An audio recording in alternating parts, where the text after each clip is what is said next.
সেনা সদরের staff colonel ইস্তেখাফ Haider বলেছেন, বেসামরিক প্রশাসনকে সহায়তা দিতে সেনাবাহিনী কতদিন মাঠে থাকবে সেটা সরকারের সিদ্ধান্ত।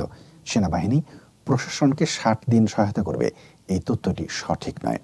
60 দিনের জন্য নির্বাহী ক্ষমতা দেওয়ার কথা বলা হয়েছিল। কতদিন থাকবে এটা সরকারের সিদ্ধান্ত, কারণ সেনাবাহিনী মোতায়েন হয়েছে সরকারের সিদ্ধান্তে। সরকারে এটা নির্ধারণ করবে কতদিন মোতায়েন থাকা প্রয়োজন। ঢাকা সেনানিবাসে ইন এইড টু সিভিল পাওয়ারের আওতায় মোতায়েন করা সেনাবাহিনীর কার্যক্রম সম্পর্কিত সংবাদ সম্মেলনে তিনি এসব কথা বলেন।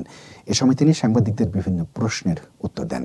বলেন, মানবাধিকার লঙ্ঘন বা বিচার বহির্ভূত হত্যা প্রতিরোধ করার ব্যাপারে সেনাবাহিনী অত্যন্ত সচেতন। এই ব্যাপারে তাদের সর্বোচ্চ নেতৃত্বের নির্দিষ্ট আদেশ রয়েছে যে কোনো ধরনের পরিস্থিতিতে যেন সেনাবাহিনী বিচার বহির্ভূত হত্যা সংঘটিত হতে না দেয়। সর্বোচ্চ চেষ্টা থাকবে এটা প্রতিরোধ করার। এছাড়াও সর্বোচ্চ চেষ্টা রয়েছে মানবাধিকার লঙ্ঘনের কোনো ঘটনা ঘটতে যেন না দেয়া হয়।